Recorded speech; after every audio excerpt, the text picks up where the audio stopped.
Hello, and welcome to the Burnett Honors College Office of Research and Community Engagement, Honors in the Major New Student Orientation. My name is Zalay Martinez, and I am the Program Coordinator for the Office of Research and Community Engagement. Very briefly, this orientation will go over the program structure of Honors in a Major, as well as some deadlines and tasks that you need to complete during your directed reading semester. In addition, this orientation will also cover resources that are available to you in the UCF community and the web course that will be provided to you in a link in your night's email. So first, we're going to go over the program structure of what it looks like going through the Honors in a Major process here at UCF. The first semester, which is the top one, directed readings, is where you are currently enrolled in. It is the first phase, and it is where students are expected to form their committee and submit their thesis proposal. If a student completes those two tasks, then they can proceed to the thesis semester. During the thesis semester, a student is expected to complete a thesis defense and also have their written thesis approved by the committee that they formed during their directed reading semester. Finally, in order to complete the program in its entirety, you do publish your thesis in the UCF Library's digital repository called STARS, and you complete a Honors in a Major exit survey. And now we'll go over a little bit more about phase one, which is directed readings. And a lot of you are already doing this or are way beyond this. That's great. If not, make sure that you're starting to do this as early as you can so that it makes the research writing process much easier and you can be ready for the thesis semester ahead of time. So first, you want to make sure that you are creating a schedule with your thesis chair, that you are discussing with your thesis chair your expected graduation dates, your expected deadlines, when you'll be, at UCF, when your thesis chair will be out of the country or going to conferences. These are things that you want to make sure you address beforehand, so that way you can schedule everything in time and you can meet whatever deadlines you're expecting to meet. Then you want to make sure that as you're exploring your research topic, you write down your ideas and you begin the literature review. And when you're doing the literature review, you want to be cautious and you want to make sure that you are looking at recently published articles. Historical articles, historical data is fine, but the majority of your literature review and your data should consist of recently published material. And I know I have students ask me sometimes, when do I start writing? When do I actually start writing and editing the thesis? Don't think that because you're writing the proposal, it doesn't mean that you can't get started in the process. The research process is continuous, so please begin writing and editing your material and your data and your hypothesis, all of that. That needs to be happening continuously in an ongoing process. So, as far as what remains, what gets you into the next step, the things that you need to do for the Honors in a Major program is identify a committee. And we're going to go over committee composition in a little bit, but for right now, you just need to know that it is a thesis member and one additional committee member. You also need to complete a formatting workshop. Just like the orientation, the formatting workshop is not mandatory, it is optional. And we also suggest that you really pay attention to the formatting workshop during your thesis semester. However, you'll notice that the web course link that we give you has this orientation workshop as well as the formatting workshop included. Feel free to review the formatting workshop while you're there, but just make sure that you go back to it during your thesis semester when you're actually doing the bulk of the formatting. Another thing that you need to complete specifically for directed readings is the thesis proposal. And this thesis proposal is reviewed and approved by your committee. So this is where identifying your committee comes in. This is where the writing, the editing, the literature review comes in, the thesis proposal. And you finalize that thesis proposal by submitting a cover sheet with the proposal attached to our office in person or electronically.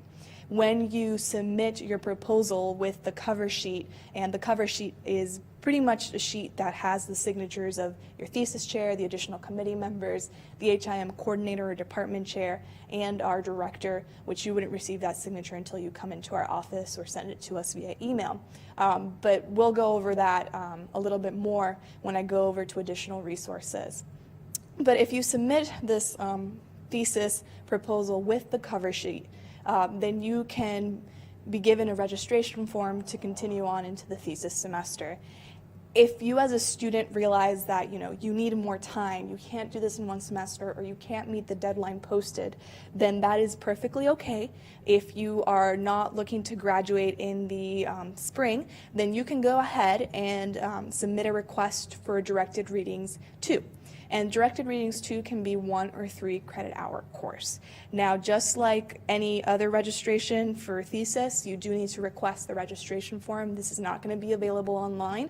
This is something that you either have to come in person or email us for that information. Okay. So we spoke about one of the requirements.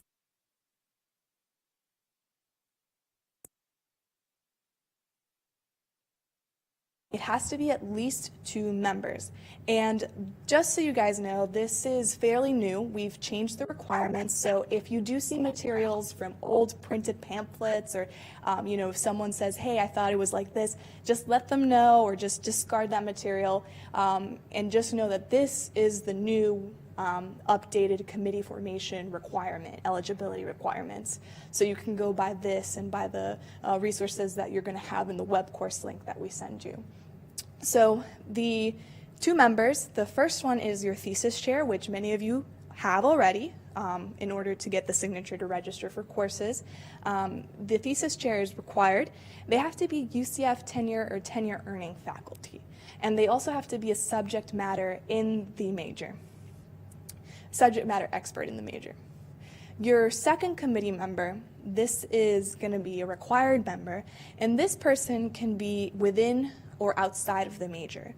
This person must hold a terminal degree and or be a subject matter expert. Now you'll see in light blue it says additional committee members. This is completely optional. People that can fall into this include graduate students or members of the community who would be beneficial to the subject that you're covering in your thesis. And below is a quick definition of UCF faculty: assistant, associate, professor, instructor, and lecturers. Now, when you approach the second committee member, if you see any of these listings, then you probably know that person has a terminal degree, but you always want to double check. All right, so the thesis proposal. Once you've formed your thesis committee, this thesis proposal is what is going to be turned into the committee. So you want to make sure that you talk to your thesis chair and let them know that this is the end goal for the directed reading semester. And they can assist you in a lot of the content, the way that your academic discipline approaches a thesis proposal. But generally, a thesis proposal introduces your topic and research question. It is preliminary but thorough, and some information may change. And what that means is that we do not expect all of the information that you submit in your thesis proposal to be the exact same when you go to your thesis semester. Your final work probably will not resemble the thesis proposal as close as you would have liked. The average length of the thesis proposal tends to be 10 to 15 pages. Our minimum requirement is at least 5 pages. You need to have a valid bibliography or source list. And a majority of your sources must be peer-reviewed. So your research should be done mostly at this point, so most of your sources should be collected. And if you have any questions about, how to get peer-reviewed sources, obviously contact your thesis chair, contact your committee, speak with your committee, but also know that there are resources like the UCF Library that can provide you access to many databases free of cost so that you can get those peer-reviewed articles and journals. Okay, So next, we're going to talk a little bit about the components of a thesis proposal. We do expect a thesis proposal to contain a research question or hypothesis, directed readings or literature review, methods that are appropriate to answer your research question, and this is more towards the hard sciences, the social science majors. For arts and humanity majors, yours would most likely be a clear mastery of your skills in your creative discipline. So for example, a sample of your writing. And then finally, solid conclusion that is pertinent to your research question or project. So formatting the thesis proposal. Proposal writing guidelines are found on our website. We also have examples of proposals from every single major, so that can be very helpful for students who are asking what a proposal looks like within their academic discipline. We definitely suggest you review that. Rules for your major's formatting style. So some academic disciplines use APA citations, others use MPA, if I'm not mistaken. So there's obviously going to be differences depending on what your major is. So don't think that because you see, an art major did this is exactly what you need to do, because it's possible that your major might use a different formatting style. Sections, headings, and subheadings should be placed in your proposal just to help with the flow, and it'll also help when you transition over some of the material to your thesis. Endnotes, footnotes, and supplemental material, the reference list, which is required, and a bibliography, which is optional. And then an example of that signature cover page, which is what I talked about at the very beginning, where I said that you submit the signature cover page, the proposal cover page with your proposal to our office in order to get the registration form. An example of that is on our website. It's not like a regular form, it's something that you create in a Word document. So as long as you have the format for it next to you and the screen, you should be perfectly okay, and you can just print it out or electronically get those signatures. Okay, so now we're going to move over to the next semester, which is the thesis semester. And we're going to go very briefly over the thesis semester because many of you are still doing directed readings. Some of you may do directed readings too. So we don't want to bog you down with too much information. Just so you know, though, a lot of this information is always going to be available in the web course or in our website, which is currently going through a restructure. So by the end of the semester, the website should be much easier for you to navigate, and you can get a lot of this information very easily.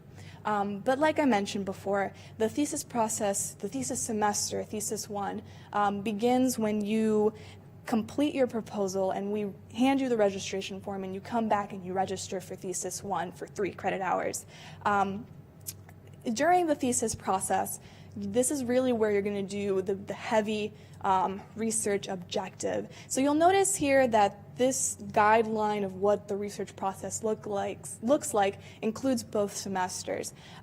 Setting research objectives is really what you're mostly doing during your proposal phase: the literature review, the thesis question, the framework. The conducting the research part, that could happen during your directed reading semester, but a lot of students also do this during their thesis semester, and that is the actual data collection using the research methodology that you outlined in your proposal, analyzing the data, and then obviously summarizing that data with conclusions and recommendations. And very quickly, you register for honors thesis 4970H for 3 hours. And again, like I mentioned, you do need to have that directed readings and thesis registration form, which is obtained through our office. During the thesis semester, students who are completing thesis and graduating students who are just completing the thesis, they do have to go through a format review with our thesis editor, and you will receive an email with that information. You do have to submit your final thesis to your committee at least 2 weeks prior to the defense date so that they have time to read over it. And then you defend oral defense date, which is a presentation of the topic and discussion that you covered in your written work. And then the thesis approval, which is, we know that the thesis has been approved because you submit several forms that we provide to you during your thesis semester. Again, the thesis may be taken as thesis 2, similar to directed readings 2, if you want to delay the thesis deadline. And this can be 1 or 3 credit hour, the thesis 2 can. Okay. So very quickly, I'm going to go over some additional information for you guys. This is great news. The program is now accepting electronic signatures. So, I have a lot of students ask, can my professor sign this online? A lot of you have professors who travel abroad often or have conferences, and it's very hard to get a hold of them. So this is a great way to allow you to reach out to your faculty members and still receive a signature. We do suggest students create a free account at a website called hellosign.com. The reason why we suggest this is because the e-signature site does allow you to obtain an unlimited amount of signatures for up to 3 documents per month. There is a limit of the 30 days, that's the 30 days for those 3 documents. So you would have to wait an additional 30 days if you wanted to do the 4th document, for example. While there are other electronic signature programs, we do recommend this one because it is free, and we've tested it, and it really does work, and it does give us a history of who signed it and who viewed it. So it's a really great program and easy to use. Now, if you have any additional questions about them after this presentation, I'm going to go over, switch pages to the directed readings handbook. But if you have any additional questions, you can always reach us at the office. We're located in the Brunette Honors College, room 102. And Vanessa McRae is our director. She's a great person to contact. If your thesis chair needs someone to contact, you should definitely direct your thesis chair to Vanessa. If you have any questions that you think might be exceptions to the rules, or you're just not sure, you need to clarify something, she's also a great person to contact. So with that, I'm going to go over to a resource that was handed out in a packet for the students who came to the face-to-face orientation, but you will also have a version of in the web course. And it is probably going to answer all the questions that you may have about directed readings, as well as some of the other semesters in Honors in the Major, and also clarify some of the things I went over in this presentation. So it is a very brief document. It has a table of contents. It's got information like, let's just go down a little bit, like completion requirements, enrollment requirements, course grading. I know some of you were asking, who decides whether it's pass, fail, or A, B grade. The thesis submission process, graduation. So many of you may not know this, but in order to graduate with Honors in a Major, not only do you need to complete all of the forms and all of the deadlines we mentioned, but you also need to submit an intent to graduate form with us. So that's something that's available in our website, and it will be clearly outlined, and you would just need to make sure that you have that submitted in during your graduating semester before, preferably. The graduation banquet, scholarships. We do offer scholarships for students doing Honors in a Major. We have information on that in this handbook. Program participation. You do need to, you don't need to be enrolled in Honors in a Major sequentially, but there is a certain amount of time that you can go before you get considered inactive. So you want to make sure that if you are meeting that inactive period, you let us know per the instructions in the handbook. Something I really wanted to cover very quickly is the resources that you have here as a student in the Honors College as well as UCF. Obviously there's our office, but there's also the Office of Student Advising that is located here in the Honors College. They can help you. Now that you are considered an honors student, you can sign up for honors courses and interdisciplinary seminars. So this is something that, if you want more information on, you would contact our director for advising. You also have access to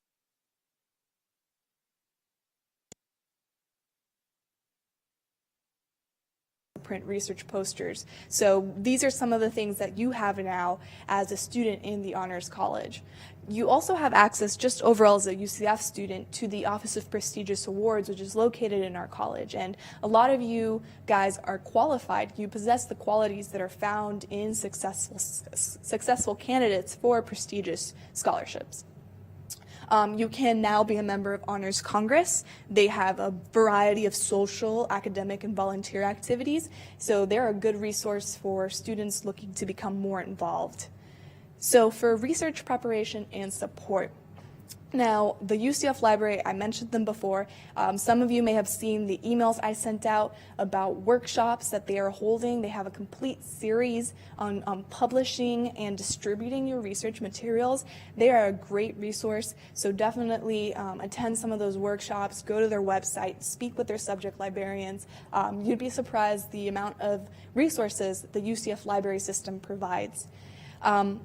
The UCF Office of Undergraduate Research, we work closely with the UCF Office of Undergraduate Research, but the Office of Undergraduate Research definitely encourages honors and major students to participate in their Summer Research Academy and their Student Undergraduate Research Council. So those are great leadership activities that you as a student can participate in, and all you need to do is visit their website for the applications and informations. They also offer workshops and travel rewards and research grants. The Institutional Review Board, the IRB, this is important for students who will be doing human subject research. Some of you, for example, in the psychology department may have been required to do this before you even receive the honors in a major application. So make sure that if you are planning on doing a human subject research during your thesis semester, you get on the IRB website and you do the information provided as soon as possible. This is something that your thesis chair may have brought up to you already, or that you may want to bring up to your thesis chair and ask, is this something that I need to do?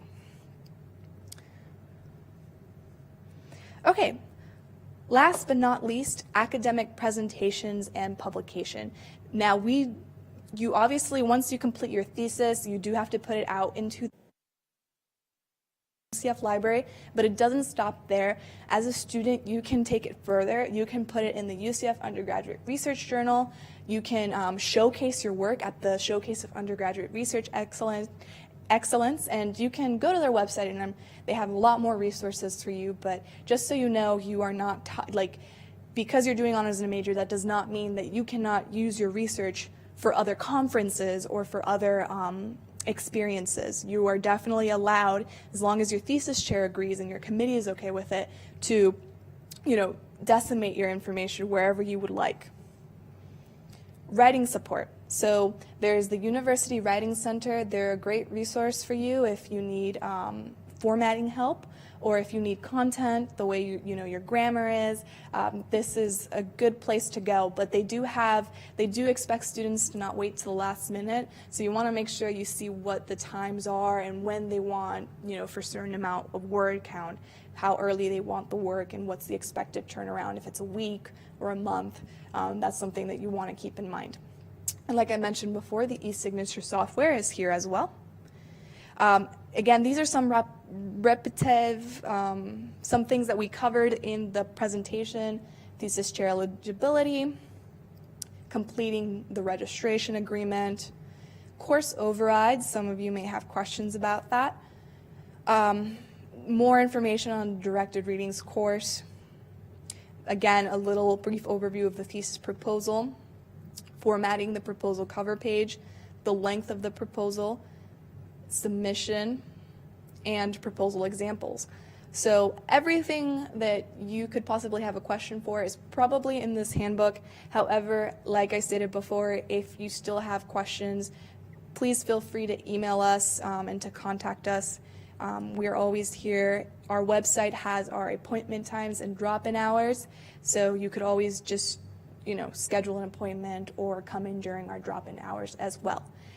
Thank you for taking the time to listen to the presentation, and I hope that this was insightful, and I hope that you are excited to continue your research process and get a head start on this new semester. Have a nice day.